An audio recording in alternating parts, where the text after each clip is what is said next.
बोलिए सदगुरु भगवान की जय। सांचे दरबार की जय। उमापति महादेव जी की जय। श्री कृष्ण बलदेव जी की जय। प्रिय भगवत प्रेमियों, हम सब बहुत ही भाग्यशाली हैं कि गुरुदेव के चरणों में बैठने का शुभ अवसर प्राप्त होता है।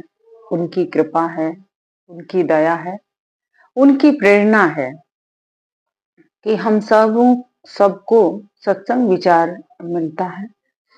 अभी हम भी कहीं बाहर हैं, इसीलिए जो ये सत्संग हम कर रहे हैं ये माइक के द्वारा ही कर रहे हैं।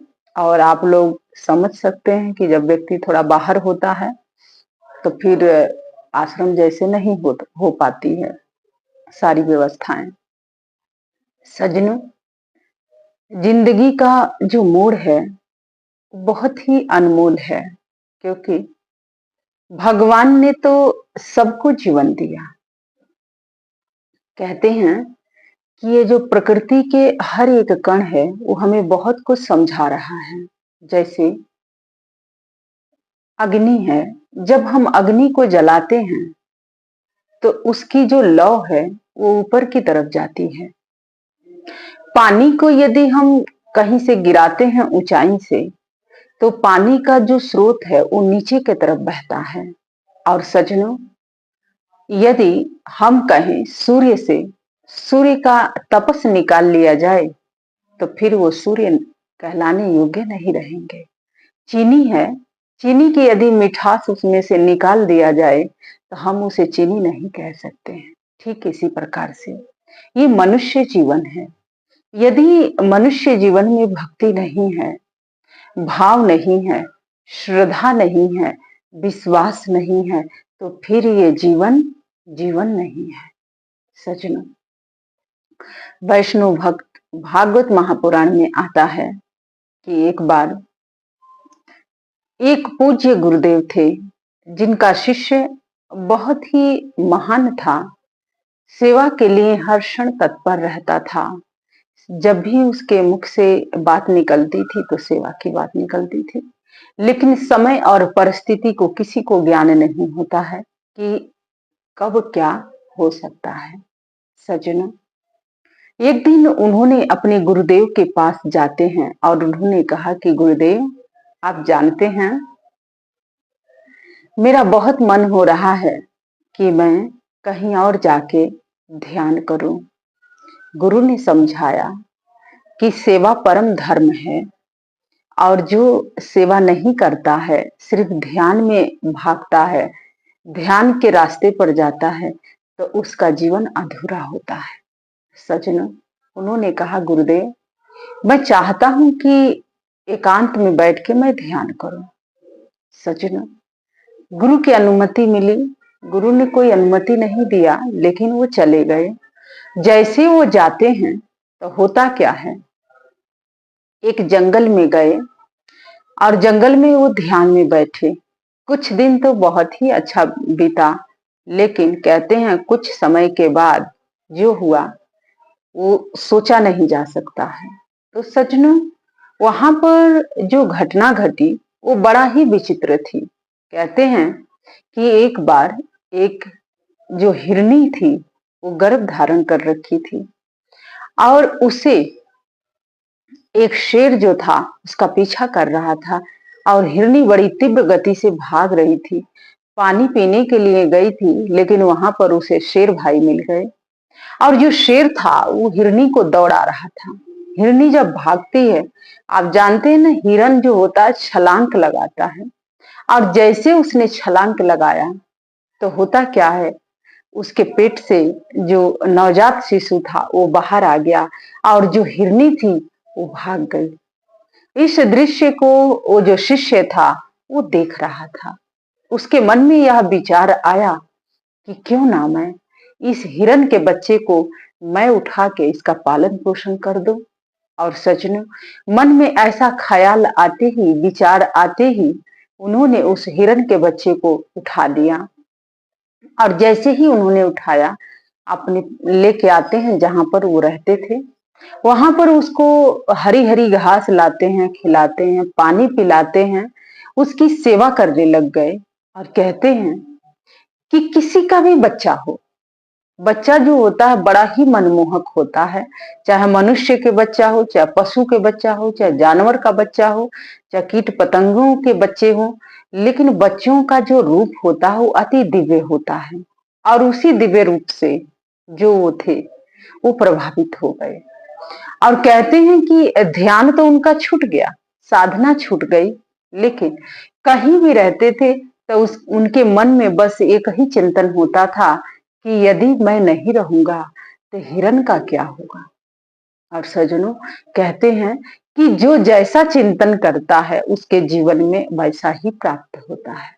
कहते हैं भागवत महापुराण की ये कथा है, आगे के कथा प्रसंग बताती है कि जिस समय उनका ऐसा चिंतन हुआ, ऐसा चिंतन करने लग गए, तो हर क्षण यही सोचते थे कि मेरे ना रहने के बाद क्या होगा। तो सज्जनों, ऐसा सिर्फ वही नहीं सोचते थे, आज के भी समय में बहुत ऐसे लोग हैं जिन्होंने घर बनाया, गाड़ी खरीदा, धन इकट्ठा किया, बैंक बैलेंस किया, अकाउंट रखा और बड़े बड़े महल बनाए हैं, बहुत सारी व्यवस्थाएं उन्होंने बनाया है। आज वो भी यही सोचते हैं कि हम नहीं रहेंगे तो इसका क्या होगा। तो सज्जनों, किसी भक्त ने बड़ा सुंदर कहा, एक भक्त हुए हैं, उनका नाम है त्रिलोचन। त्रिलोचन दास जी कहते हैं कि अंत काल जो मंदिर समरे, ऐसे चिंतन में जो मरे, प्रेत जोनी बलबल उतरे। वो कहते हैं कि अंत समय में यदि आप, घर को मंदिर कहा जाता है, अगर आप घर की चिंता करते हैं तो वो जीवात्मा प्रेत योनि में जाती है और कुछ समय के बाद वही उस घर में आके प्रेत के रूप में वास करती है। आगे कहते हैं कि अंत काल जो बच्चा सिमरे, ऐसे चिंतन में जो मरे, सुगर ओनी बलबल उतरे। कि जो लोग अंत में सिर्फ ये सोचते हैं कि मैं नहीं रहूंगा तो मेरा बच्चे को क्या होगा, मेरे परिवार का क्या होगा। तो सज्जनों, महापुरुषों ने कहा कि वो लोग जब मरते हैं तो सुअर, जानते हैं ना, सुअर की योनि में वो लोग जाते हैं और सुअर की योनि में जब उनको जन्म मिलता है और जब वो बड़े होते हैं तो उनके बच्चे 10-10, 12, 16-16 बच्चे होते हैं।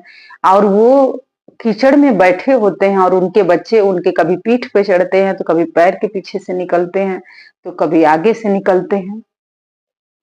कहते हैं कि अंत काल जो लक्ष्मी सुमरे, ऐसे चिंतन में जो मरे, सर्फ जोनी बलबल उतरे। अब बहुत से लोग हैं बैंक बैलेंस बनाए हैं तो उनको रात दिन ये चिंता सताती है कि यदि मैं नहीं रहूंगा तो ये मेरा पैसा क्या होगा, मेरा धन क्या होगा। तो महापुरुष समझाते हैं कि जब ऐसे लोग मरते हैं तो वो सर्प की योनि में जाते हैं, अर्थात सांप बनते हैं। और आप जानते हैं ना, घरों में विषैले सर्प होते हैं, नाग होते हैं, चाहे काला नाग हो, लाल हो, सफेद हो, कई प्रकार के नाग होते हैं। और वो जहां आसपास जहां पैसा होता है, आभूषण होता है, उसी के आसपास वो सर्प मंडराता है, रहता है। वो सोचता है कि अगर मैं नहीं रहूंगा तो ये मेरा आभूषण, ये मेरा धन कोई ना कोई ले लेगा। तो सज्जनों, इसीलिए जब घर परिवार के लोग उस सांप को देखते हैं तो लाठी डंडा सब निकालते हैं, आपको पता ही है। और उस सांप को मार मार के लोग बाहर लाते हैं। और आपको पता है ना, सांप इतनी आसानी से नहीं मरता है। लोग कहते हैं इसके सिर पे मारो, और आपको पता है लोग सिर, सांप के सिर पे मारते हैं, उसका सिर कुचल डालते हैं। भगवान कहते हैं कि ये सिर मैंने इसलिए तुझे दिया था कि ये सिर मेरे आगे नतमस्तक होगा, लेकिन तेरे मन में, तेरे सिर में, तेरे दिमाग में तो मैं था ही नहीं। तेरे दिमाग में तो रात दिन पैसा था, आभूषण था, धन था, इसीलिए आज ये तेरा परिवार ही तेरे सिर को पूछ रहा है, कुचल दिया। तो सज्जनों, अंत में भक्तों ने कहा, महापुरुषों ने कहा कि अंत काल जो नारायण सुमरे, ऐसे चिंतन में जो मरे, भगवान के स्वरूप को प्राप्त करता है। तो सज्जनों, हमें अपने चिंतन पर ध्यान देना है कि हम किसका चिंतन कर रहे हैं। भगवान का चिंतन कर रहे हैं कि किसी व्यक्ति का चिंतन कर रहे हैं। तो सज्जनों, इसीलिए अंत काल में भगवान का सुमिरन, चिंतन, उनकी बंदगी और उनका ध्यान किया जाता है कि ये जो चिंतन रहे, ये अंत में भी भगवान का ही चिंतन बना रहे। लेकिन एक दिन में तो होगा नहीं। अब बहुत से लोग हैं, उदाहरण देते हैं, वो कहते हैं कि अभी बहुत समय है, हम बाद में कर लेंगे, हम अंत में कर लेंगे। लेकिन सज्जनों, अंत किसने देखा, कल किसने देखा? रावण ने भी यही सोचा था कि कल मैं स्वर्ग में जाने के लिए सोने के सीढ़ी बनवा दूंगा, लगवा दूंगा। लेकिन कल तो उसका काल आ गया। उसने यह सोचा था कि जो समुद्र के पानी खारा है, मैं उसको कल मीठा बना दूंगा। लेकिन कल तो काल के गाल में समा गया। तो सज्जनों, कोई भी कार्य है, आप कल पर मत टालिए, आज ही इसी क्षण में कर लीजिए। इसीलिए सज्जनों, हमें समझना होगा कि ये जीवन जो मिला था, भगवान के चिंतन करने के लिए मिला था, भगवान की बंदगी करने के मिला था। तो इसीलिए सज्जनों, हमें भगवान का चिंतन ध्यान करना होगा।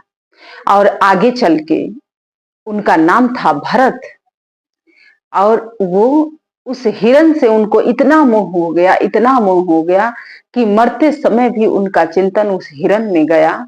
और जैसे उनका चिंतन उस हिरन में गया, तो वो सोचने लग गए कि अब तो मैं इस संसार से जा रहा हूं, लेकिन मेरे जाने के उपरांत इस हिरन का ध्यान कौन रखेगा? और सज्जनों, यही चिंतन करते करते जड़ भरत ने अपने प्राणों का त्याग किया। और कथा बताती है कि अगला जन्म उनका हिरन में हुआ। सज्जनों, हिरन में जन्म हुआ, लेकिन उनका ज्ञान नष्ट नहीं हुआ था। इसलिए उनको पता था कि मैं पिछले जन्म में ज्ञान प्राप्त किया था, साधना किया था, लेकिन मैंने रात दिन हिरन में अपना चिंतन किया, हिरन के बारे में रात दिन सोचता रहा। तो यही कारण है कि अंत समय में भी मेरा मन हिरन में गया, और यही कारण है कि मैं आज हिरन के योनि में जन्म पाया हूं। तो सज्जनों, कहने का तात्पर्य यह है कि हम शरीर से कुछ भी करें, लेकिन हमारा मन क्या करता है, ये महत्वपूर्ण है। अगर हमारा शरीर काम काज कुछ भी करता है, लेकिन मन से हम भगवान का ध्यान चिंतन करते हैं, भगवान का सुमिरन करते हैं, भगवान का भजन बंदगी में हमारा मन लगा रहता है, तो हर क्षण वो सार्थक हो जाता है, हर पल वो स्वाध्याय में जाता है। और कहते हैं कि वो जो हर्षण होता है, वो एक शुभ कर्म बनता है। और सज्जनों, इसीलिए वो हिरन की योनि में जाते हैं, लेकिन वो आश्रम के आसपास चरने के लिए जाते थे। गुरु की एक दृष्टि जब उनके ऊपर पड़ी, तो कहते हैं कि हिरन की योनि से वो मुक्त हो गए। और उसके बाद से उनका जन्म एक ब्राह्मण के घर में हुआ। और सज्जनों, कथा ऐसा बताती है कि उसमें भी उनको अपने 2 जन्मों का पुनः ज्ञान था। वो जानते थे कि एक जन्म मुझे मनुष्य का मिला, दूसरा जन्म हिरन का मिला, और तीसरा जन्म मेरे गुरु की कृपा से फिर से मनुष्य का मिला है, और मैं ये जन्म व्यर्थ नहीं गंवा सकता हूँ। तो वो किसी से बात ही नहीं करते थे, एकदम चुप रहते थे, एकदम शांत रहते थे। तो सब लोग उनको क्या कहते थे, ये तो जड़ है। जड़ भरत के नाम से आगे वो जाने गए। तो सज्जनों, इसलिए वो नहीं कुछ बोलते थे कि एक बार तो मैंने अपना मुख खोला, बोला, तो मुझे 2 जन्म मेरा बर्बाद गया, लेकिन ये तीसरा जन्म है, इसमें भी मैं चूक गया, तो मैं तो कहीं के नहीं रहूंगा। इसीलिए सज्जनों, बोलने से पहले, कुछ कहने से पहले विचार करना जरूरी है कि हम जो बोल रहे हैं, आज जो हम बोल रहे हैं, वो कल लौट के आएगा। लेकिन सज्जनों, लोग नहीं समझते हैं। लोग क्या करते हैं, कहते हैं कि कल किसने देखा है। तो सज्जनों, भागवत महापुराण का ये जो प्रसंग है, ये मार्मिक कथा है, जो हमारे जीवन से जुड़ी हुई है, हमारे जीवन के उद्देश्य को समझाती है। और कहते हैं कि वो किशोरी अवस्था में प्रवेश किए, लेकिन फिर भी किसी से बात नहीं करते थे, चुप रहते थे। अगर उनको भोजन मिल जाता था तो भोजन करते थे, नहीं मिलता था तो वो भोजन भी नहीं मांगते थे, और जड़ के तरह रहते थे। भगवान का चिंतन करते थे, भगवान को मन ही मन याद करते थे, और कहते थे कि हे प्रभु, कहीं आपका ध्यान, आपका चिंतन मेरे मन से कहीं मिट ना जाए, मुझे इसी का भय है, इसी का चिंता है, क्योंकि मेरा 2 जन्म तो बर्बाद हो गया है। सज्जनों, जिसे हर क्षण, हर पल भगवान का चिंतन हो, भगवान का ध्यान हो, उससे कभी पाप नहीं होता है। इसीलिए सज्जनों, भगवान भी उस भक्त का भरण पोषण करते हैं, उसका ध्यान रखते हैं। कहते हैं कि जब हम जिसका ध्यान करते हैं तो वो भी हमारा ध्यान करने लग जाते हैं। और सज्जनों, इधर एक दिन उसी राज्य में एक राजा था। उसने कहा कि जाओ, मैं नर पशु को लाओ और नर पशु का बलि चढ़ाना है मुझे। नर पशु का मतलब जो मनुष्य हो लेकिन पशु के जैसे हो, जिसे कुछ भान ना हो। और वैसे तो जड़ भरत ही थे। मंत्री और सैनिक ढूंढते ढूंढते जड़ भरत को पकड़ के ले आते हैं। और जैसे ही जड़ भरत को लाते हैं तो उन्होंने कहा कि महाराज, नर पशु मिल चुका है। राजा बहुत ही प्रसन्न हुआ। और उसके उपरांत जो राजा है उसने क्या किया, माँ के मंदिर में लेके जाता है जड़ भरत को। और वो मंदिर जो था माँ काली का मंदिर था, उस आदि पराशक्ति का मंदिर था। और उस मूर्ति के समक्ष बिठा के जड़ भरत को स्नान इत्यादि करवाया गया। और उसके बाद उनको माला पहनाया गया और दूब और चावल लेके उनके ऊपर छोड़ा गया और तिलक लगाया गया। अब उनकी बलि चढ़ाने ही वाले था राजा कि उसी क्षण जो माता है उस निर्जीव से सजीव रूप में आ गई, प्रकट हो गई। माता काली जब प्रकट हुई तो बड़ा ही विकराल रूप था उसका और बड़ा ही भयंकर गर्जना माता ने किया। और सज्जनों जानते हैं, किसी ने बड़ा सुंदर कहा कि रण में कूद पड़ी महाकाली, माँ के हाथ में खटवान है। और माँ ने क्या किया, उस राजा के शीश को ही काट दिया और कहा कि मूर्ख, तू आज अपने पुत्र के लिए दूसरे की बलि चढ़ाने जा रहा है। और मैं किसी की बलि नहीं लेती हूँ, क्योंकि मेरी संतान तो ये पूरी प्रकृति है, सब मेरी ही संतान है, ये सब मेरे में ही समाहित होते हैं, सब मुझसे जन्म पाते हैं और लौट के मुझी में आते हैं। लेकिन तूने तो अनर्थ किया। ये मेरा परम भक्त है और ये जो मेरा भक्त है ये हर क्षण मेरी आराधना करता है, मेरा चिंतन करता है, मेरी बंदगी करता है। और तू इसे लाया है नर पशु समझ के। तू जानता है कि इसका नाम क्यों जड़ भरत रखा गया है, क्योंकि इसका 2 जन्मों का ज्ञान इसको है और ये तीसरा जन्म लिया है। लेकिन ये तीसरे जन्म में ऐसा कुछ भी अपराध नहीं किया है, क्योंकि ये हर क्षण, हर पल, हर एक पल में भगवान को याद किया, परमात्मा का चिंतन किया और ये परमात्मा का स्वरूप हो चुका है। और मैं अपनी संतान की बलि कभी स्वीकार्य नहीं करती हूँ। सज्जनों, माँ ने उस राजा को भी जीवन दान दिया और राजा को अपनी गलती का एहसास हुआ। और कथा आगे बताती है कि वो जो राजा था उसे जो अज्ञानता में जी रहा था, आज उसे ज्ञान का बोध हुआ। और जड़ भरत हैं उन्हें छुटकारा मिला और जड़ भरत ने माँ को चरणों में नतमस्तक हो गए और प्रणाम किए और कहे कि माँ, सत्य का ज्ञान तो आपको है, सत्य तो आप जानती हैं कि मैं ऐसा क्यों हूं और लोग मुझे जड़ कहते हैं। माँ ने कहा कि मैं जानती हूँ, इसीलिए मैं इस निर्जीव से सजीव रूप में प्रकट हुई हूँ। तो सज्जनों, बहुत से लोग कहते हैं कि क्या भगवान आके बचाते हैं।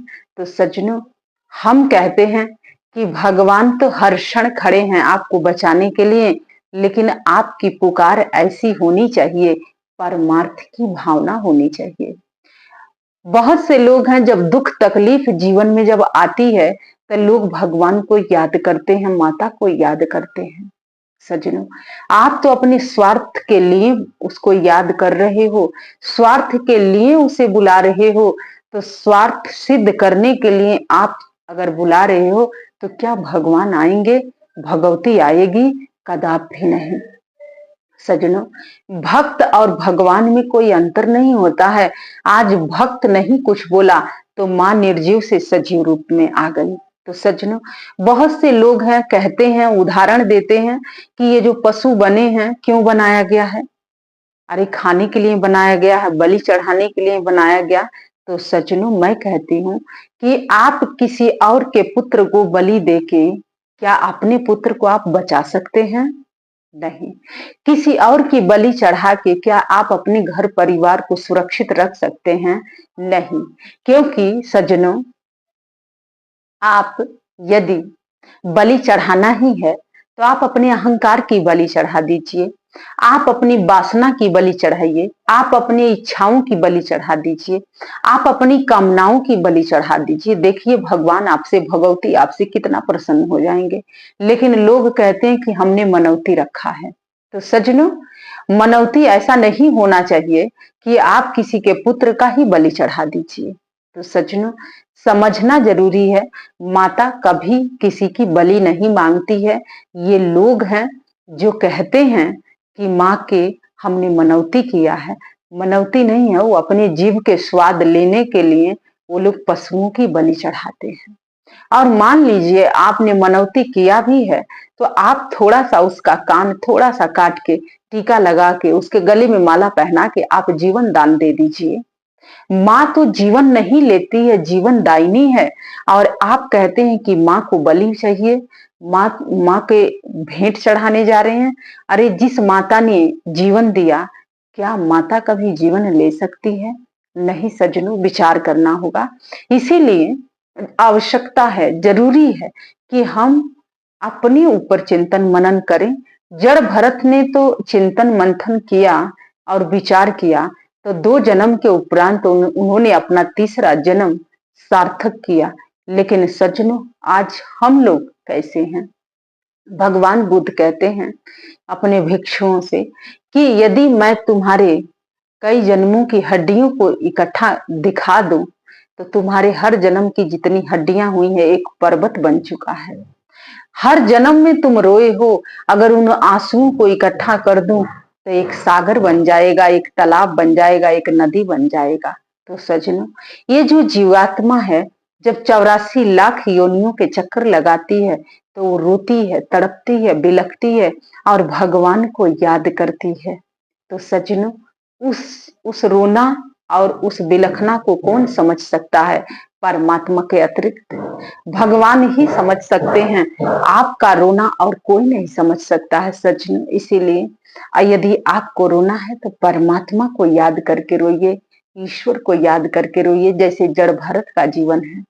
तो सज्जनों, कहने का तात्पर्य यही था, कहने का भाव यही था कि ये जो भागवत महापुराण का जो प्रसंग है, जड़ भरत की ये जो दृष्टांत है, जो कहानी है, ये बहुत कुछ हमें आज समझा रहा है, बहुत कुछ बता रहा है कि हम भी कहीं जड़ भरत की तरह ना बन जाएं कि जन्म पर जन्म लेते रहें और अपना जन्म ऐसे ही बर्बाद कर दें। तो सज्जनों, आवश्यकता है, जरूरत है कि हम भगवत का ध्यान करें, भगवान का चिंतन करें, प्रभु का चिंतन मंथन करें, ईश्वर की बंदगी करें। इसीलिए किसी ने बड़ा सुंदर कहा कि कर उसकी बंदगी, तेरा हर दुख मिट जाएगा।